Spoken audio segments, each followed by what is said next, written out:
I know for me, my biggest thing was I anticipate Daniel Jones.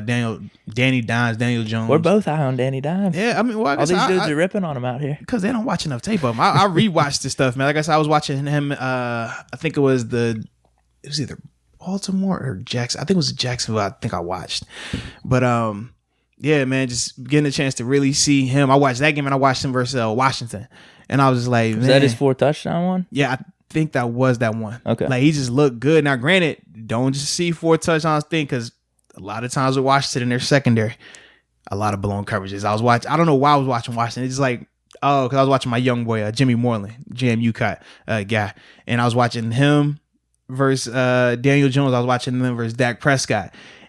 And it's like at times they do good stuff, but they have a lot of blown coverages and a lot of the touchdowns they gave up are all for that. But Daniel Jones just looks good though, man, in terms of like just looking comfortable in the pocket.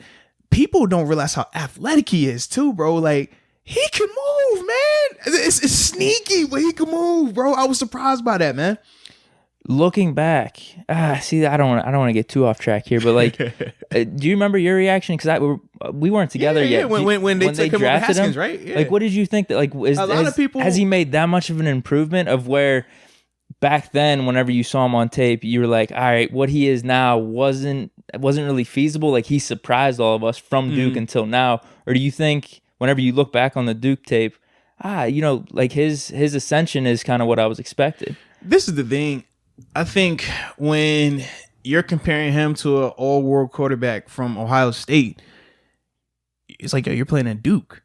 So I think a lot of that kind of went into it because, let's be real, people are bigger fans of Ohio State than they are for Duke football. So when you just look at probably the numbers too, like Haskins' numbers were ridiculous. Like, it was stupid. But you also have to remember the people that Haskins was playing with was a lot more talented than what he was doing with Daniel Jones had in Duke. So a lot of that kind of went into when you're looking at, oh man, he has all these numbers. No different than we talked about with Joe Burrow and Tua. It's like, man, these are gaudy numbers. This is crazy. But then you're like, okay, well, who is he playing with?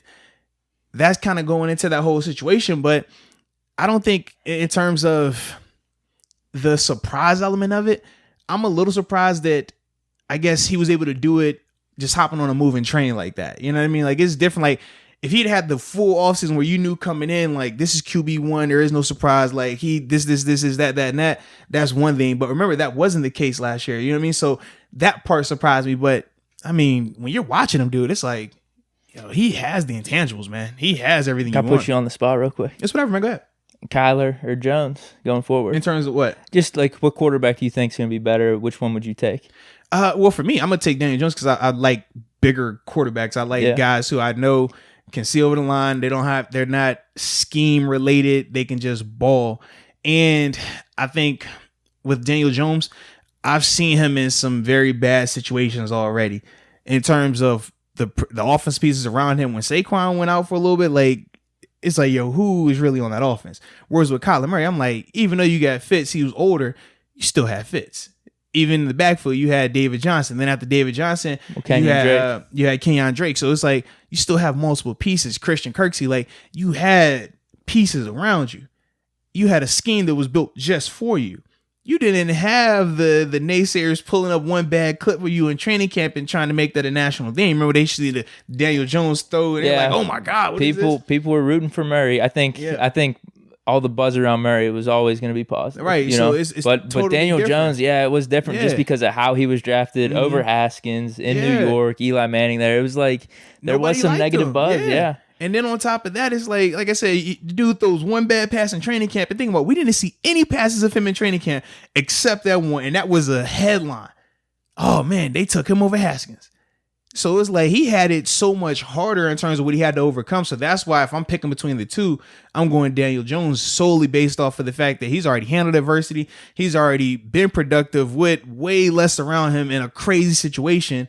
So yeah, I like him a lot. Whereas with Kyler, I think it's been a lot easier for him. He's kind of just still been the prom king the whole time with this scenario. Whereas Daniel's I'm sure it'll flip this year. If they underperform out there, people are going to be upset just because of them bringing in and Hopkins. I don't think it's set up for him to. I think he's going to still be fine when you have a guy like Hopkins. Yeah. I think now you'll see Kyler ascend to more of the Deshaun Watson type where he can just scramble around and just throw it up sometimes because you have that type of receiver out there. Daniel Jones still doesn't have that though.